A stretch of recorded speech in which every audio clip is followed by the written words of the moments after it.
All hail Biafra. This is Biafra Liberation Army Network coming to you again. Please do subscribe, like, share, and comment. Without mercy, the northern Nigeria colluded with some people from the south, like Rotimi Amechi, Tinubu, Osibanjo, and all those things, some persons, and remove Goodluck Jonathan from office. Okay? Now, the same, coalition have started. Nasser El-Rufai, in his speech of yesterday, stated that there must be a gang-up to remove Tinubu. Now, if you have been following me, I've been talking about the battle between the southwest, that is the Yoruba people now, and the northern Nigeria. This video has nothing to do with tribalism. This video is all about politics and your destiny. Okay? Now, I want to state categorically clear that the future or liberation of the people in this geographical area called Nigeria has nothing to do, I repeat, has nothing to do with politics or winning an election. Don't die in their war. Don't join them in this coalition. Don't join them to remove Tinubu. I'm saying this not because I'm supporting Tinubu. If you know me right from time, you should know where I stand, okay? I have nothing to do with Tinubu or politics they're playing, okay? But don't join these people colluding to remove Tinubu. I know why. This life is all about karma, however, because Tinubu joined forces with them to remove Jonathan. They call him infidel. They call him an Igbo man. They call him all sort of names. Now, it is time for them to collude against Tinubu, and it is happening. You must have seen the video where Nasser El-Rufai was speaking, and he was telling them that the only option they have now is for them to come together and remove Tinubu. As if they remove Tinubu, they are going to do, what are you going to do with the power? As far as I'm concerned, there is nobody that can change this nation. I have been waiting for debates. I have been waiting for debates for someone to come and tell me that leadership is the problem in Nigeria. I have passed that level to believing that leadership is the problem. The structure, the Nigerian system must be dismantled. The nation must be divided. Every ethnic group has their own problem, okay? The Igbos have their own problem. The Yorubas, the Edos, the Efik, everybody, the Fundanis, the Hausas. And then everybody go and solve their problem, okay? So that we will know that this is your problem and solve it. You can't solve my problem and I can't solve your problem, but I can solve my own. So the issue here is that there is a big gang up against Tinubu right now. And let me tell you, it is a dangerous gang up because I am seeing the end. They will achieve what they are looking for. But if things remain like this till that time and they achieve what they are looking for, there's going to be a lot of crises because the future is not in that condition. Take a listen to what Nasser El-Rufai said yesterday. Thank you, distinguished Senator, Her Excellency, former Vice President.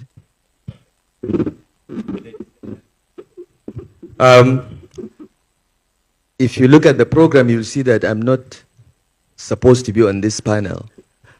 I was compulsorily drafted, and I want to say up front that I am the least qualified person on the panel to speak about political parties because my experience in politics is limited, and my experience in forming or managing political parties is even more limited. I've been actively involved in only 2 political parties, all in the 21st century, unlike the former vice president who has been in this since the 20th century.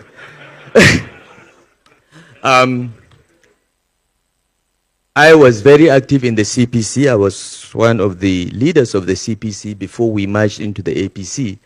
And all I know about partisan politics comes from that experience. But I want to say that, political parties are very, very important. I did not realize this until I became politically active. Because in our constitution, the only way we can contest for power is on the platform of political parties. Our constitution does not recognize independent candidates. Even though we tried in our APC Committee on True Federalism to recommend that the constitution be amended to allow independent candidates, that has not happened yet. And I don't even know if it will ever happen. So political parties remain important. But what is the state of political parties today? I will give my own views of what I have seen in the last 2 years. the PDP, which is one of the largest and perhaps the oldest political party in this republic, is clearly targeted for destruction. It's a matter of time. There are internal mercenaries in the PDP that have been hired, paid, or otherwise motivated to destroy the party. So the party is on its way to the grave. Okay? And it's most unfortunate because His Excellency, the former Vice President, was explaining how politicians came together, essentially, put aside their differences to drive away the military. Most of these politicians ended up in the PDP. So the PDP actually represented the best of our politicians that fought for restoration of democracy. Forget those that make the most noise, but ran away from the country. Those that went to prison, those that were detained, all ended up in the PDP. Those were the real politicians that faced the military. But today, none of the founding fathers of the PDP can recognize it. Labour Party, again, targeted for destruction. And it's almost certain, the last time I had a conversation with Peter Obi himself, he admitted to me that he doesn't know what is happening in the party that he contested for president. So there seems to be a project to destroy all the opposition political parties. And the only option for the opposition, in my view, is to put aside their differences and come together and create a broad platform that will do the driving of the military again, because we are there almost. So, Your Excellency, we need your experience and skills. Now, I'm a founding member of the APC.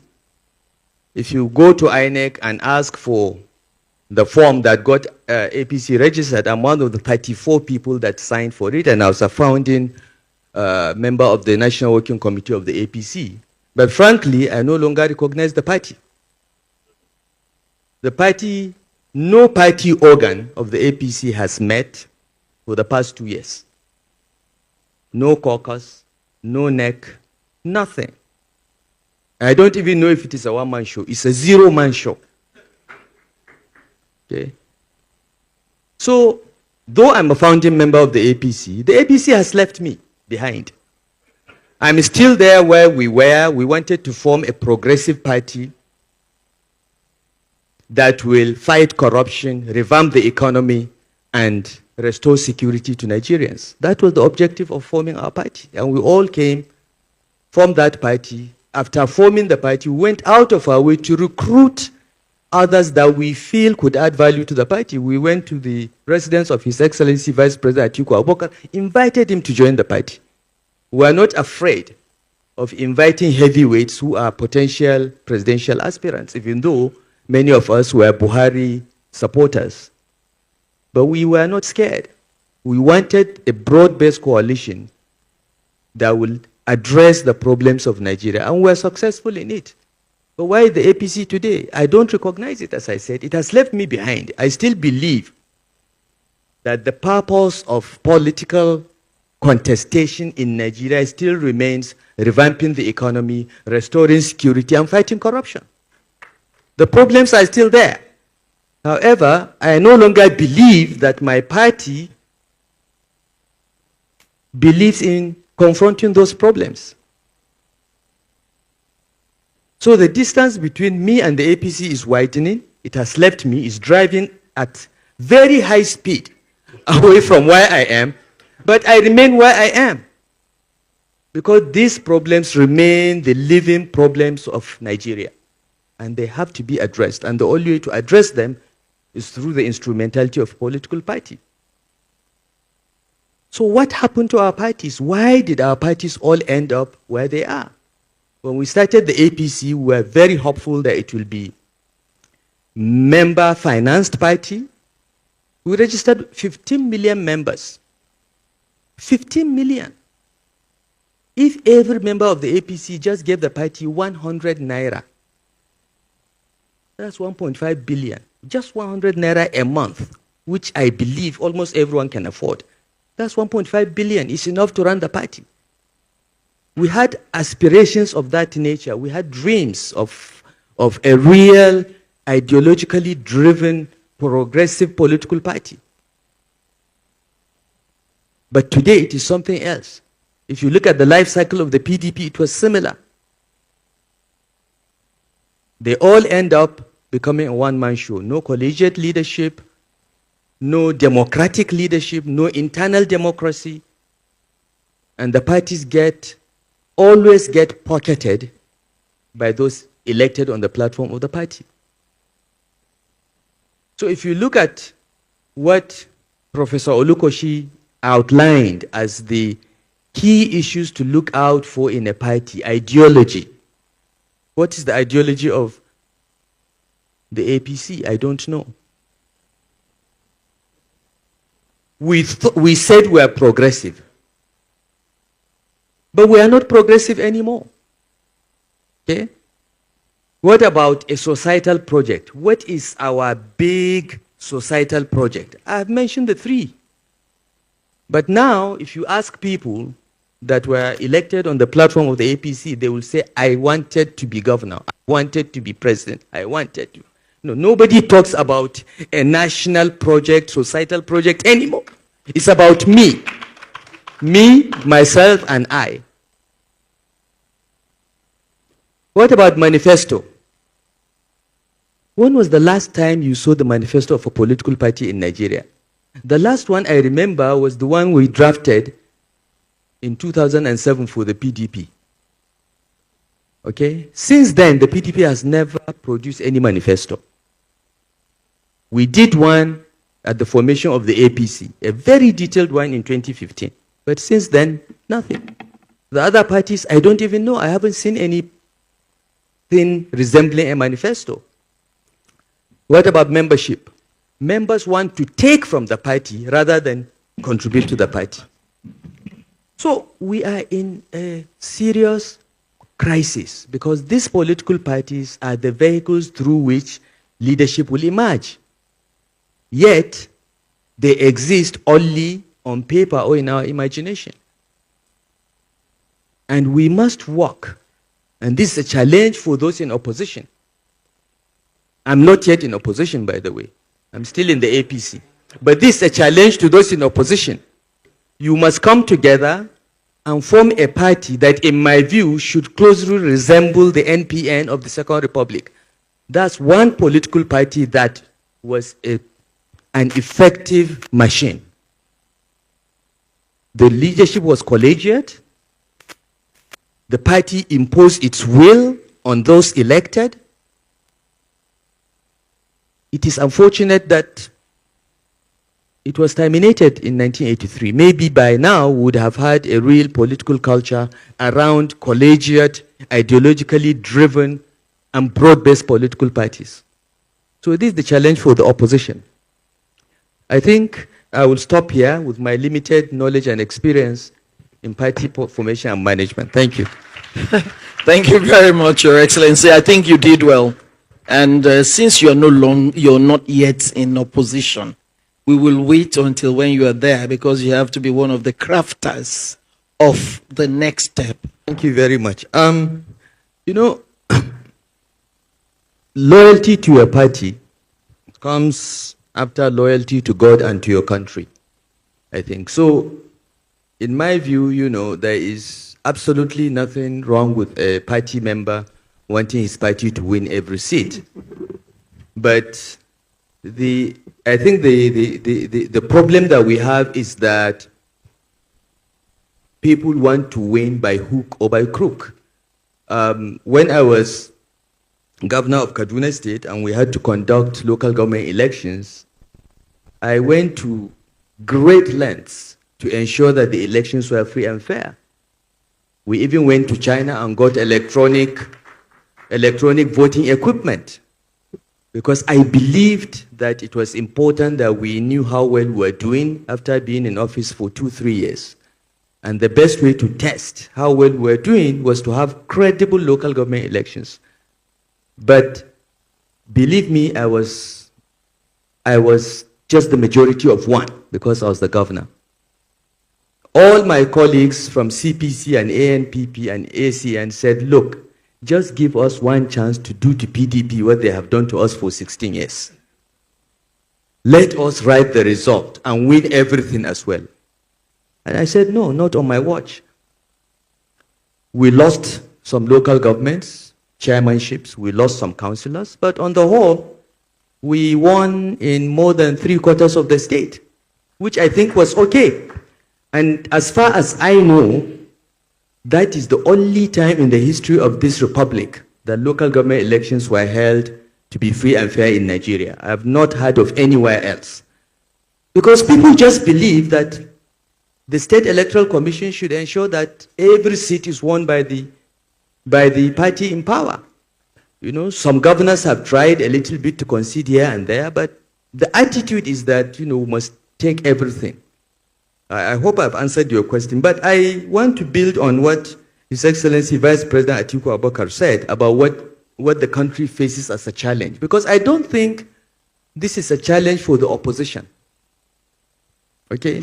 The way and manner opposition political parties are being targeted for destruction and the style and quality of governance in this country today is a national emergency. It should concern everyone. And I think this is a problem for all of us to think about and play a role in changing it. Because as His Excellency said, we stand the risk of losing democracy itself. In the last election, only 26% of registered voters bothered to come out to vote. I'm in a possession of a recent opinion poll that showed that 75% of registered voters in Nigeria do not intend to vote in the next election. That is very dangerous for us. And I think every voice must rise and come out and fight for this democracy. For those of us that are in our 60s, we lived half of our lives under military rule. We know what it is, and we don't want military rule. But we also don't want civilians with behaving like the military in their barbariga and suits. So this is a national emergency. So I appeal to those in opposition, you must coalesce into one political party. We did it in the APC and it can be done again. Okay? But to avoid what has happened to the APC, I think you must ensure that there is internal democracy in your party from day one and insist on it. You must insist that the congresses and convention must be competitive, free and fair. The question of forcing people to step down on the day of the convention and so on should be out of the window. Let people contest and know that they won. And let those that have lost know that they lost. To try again. We must have internal democracy in our parties.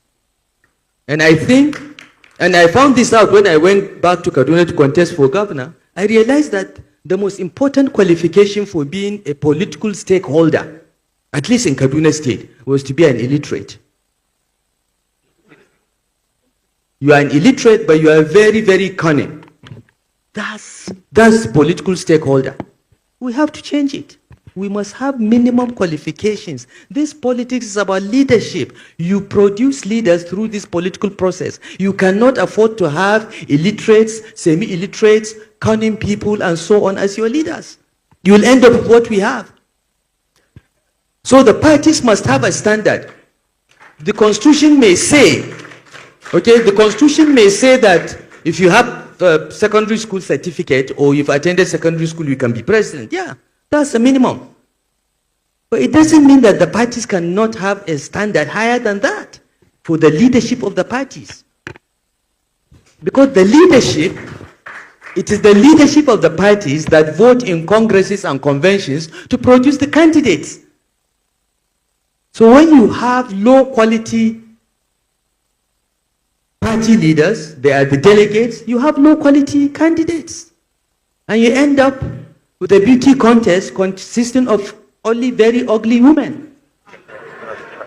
Okay? Because elections, in my view, are very similar to a beauty contest. You can only vote for the person that is on the ballot. You cannot vote for the best person. You can only vote for a person if he's on the ballot. And it is these so-called delegates, the party leaders, that vote to produce that candidate. So, if they are of low quality, do not expect them to produce a candidate of any better quality. This is a major problem in political parties. Thirdly, I think every party member should pay to be a member of the party. Yeah. That way he will have a say. It doesn't have to be a lot of money. As I gave the example of APC. We propose 100 naira a month. And we don't want you to pay 1,200 for 1 year and forget about it because you can afford it. No, we want you to every month to remember that you have a party and you're sending to your party 100 naira. It's a commitment. It's not the money. It is the commitment. I'm committed to this party that I'm sending 100 naira a month to it. For the APC, that would have been 18 billion naira a month, per annum. From the membership alone. Now, if the party has 18 billion naira from its members, how can any money bag buy up the party? It's also a way of protecting the party from godfathers, from money bags. And I think that should be embedded in any future party from day one. And finally, you must have competitive primaries. Allow everyone who wants to contest, who's ready to buy the form, to contest. Don't tell people to step down. What are you afraid of? Competition is the only way to bring out the best and the brightest. And God knows this country needs it right now. Thank you. Thank you very much. I don't know. Maybe I should form a party and get that 50 million. God knows I need it. It's the best way to round up. But seriously, ladies and gentlemen, our country is at a crossroads. And it is time for all those that care about Nigeria, young and old. Those of us that are old are concerned about what we are leaving behind. Okay? And we have children and grandchildren. And the only reason why some of us are still doing this is because of that. But it is not something only leaders can do. We must have, as Professor Olukoshi said, we must have a political community. People must be worried about what is happening in Nigeria and not just concerned about getting 5,000 naira to vote on election day. Because you'll suffer for 4 years or 8. I think the earlier we all come to terms with that and put God, our country, and first before ourselves, we can just keep talking to ourselves.